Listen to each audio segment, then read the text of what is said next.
Welcome back. You're looking at the Sankofa bird, and the word Sankofa comes to us from West Africa, Ghana, and it means go back and take that which is at risk of being left behind. What is at risk of being left behind is our history. So today I'm going to talk about Cudjoe of the Jamaican Maroons. Yep, I'm going back to my roots. Maroons are Africans who escaped and fought against enslavement in Jamaica from 1655 to 1739. The story of the Maroons exemplified the Jamaican saying of little but tallawah, or little but mighty.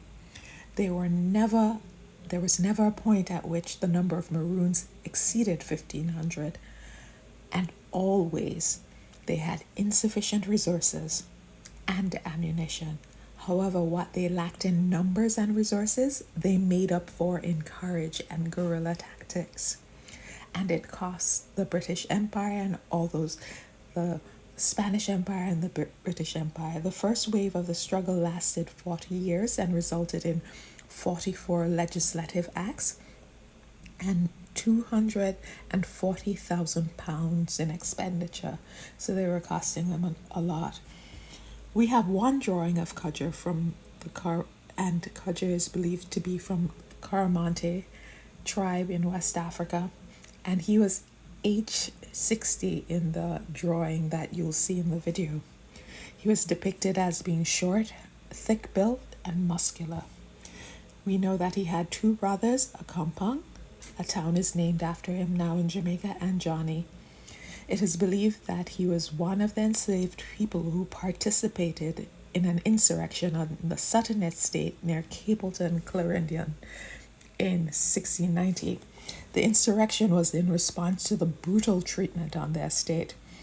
The enslaved people killed the man in charge.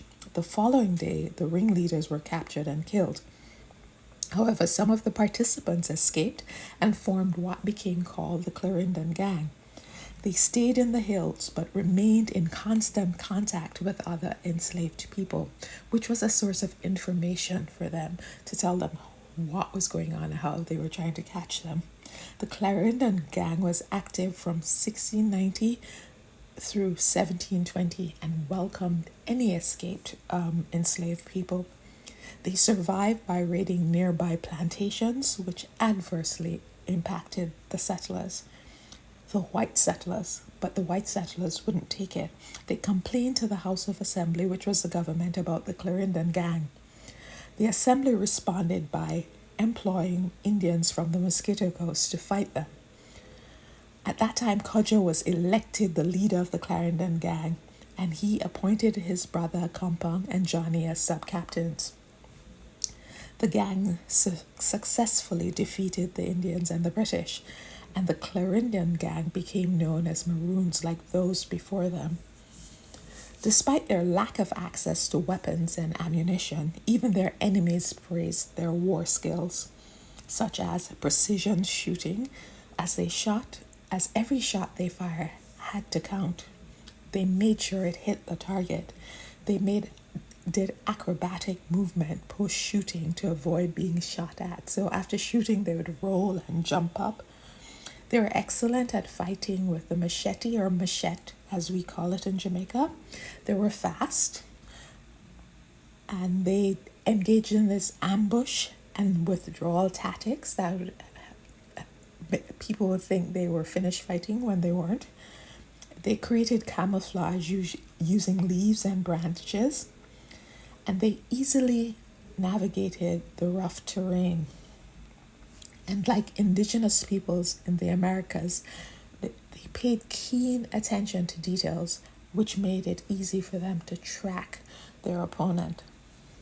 Post-1730s, the white settlers wanted to take revenge on the Maroons because they had done so much damage to them. So if they captured adult Maroons, they tortured and killed them. But the children were sold off to other islands. The Maroons responded by killing any enemy who fell into their hands, and they continued to raid plantations to the point that many of them were forced to close. In 1737, the government again tries to bring them under control, and they recruited 200 more Indians from the Mosquito Coast, free blacks, mixed race people, and force enslaved people to join. And these enslaved people they called the Black Shots, because they knew some of the enslaved people were connected with the Maroons and knew their routes. This new army changed their tactics by posting troops near Maroon settlements and attempted to starve out the Maroons.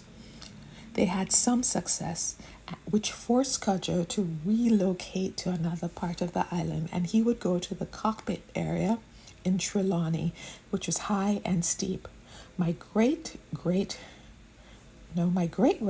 was believed to be a Maroon, and she was from Trelawney, so I feel a very nice sense of kinship with Cudjoe. Cudjoe set up his camp at Petite River Bottom, which was a 7-acre piece of land. It had a spring and an ample supply of goats, wild hogs, and pigeon. And he made sure this camp had a small, narrow entrance so that anyone who tried to run up on them would be easily seen and killed. He sent out raiding parties to several areas at once, and the government responded again, and by funding a large-scale offensive, which was to be led by John Guthrie and Captain Sadler. But the people were tired of the Maroons, and the army doubted their ability to succeed against them. What they didn't know was that the Maroons were near starving. They too had lost resources and people, but they were just not letting it show. But the people, the white settlers, asked the governor, Edward Trelawney, to sign a peace treaty. So this large army went up to the Maroons, and the Cudjoe agreed to sign the treaty. The treaty benefited the British more than it did the Maroons, because they were allowed to remain free, but they were free anyway. But what they actually gave up is that they no longer could help future enslaved people who ran away, and also they would always be surveilled by the government. So what are the key takeaways from this amazing story of fighting against oppression? When your cause is just, courage, adapting, and creative tactics are more impactful than numbers and resources. I'll say it again. When your cause is just, when it's your liberation, your emancipation, your freedom, courage, adapting, and creative tactics will always be more impactful than numbers and resources. So I present to you my countryman of many years ago, Cudjoe the Maroon.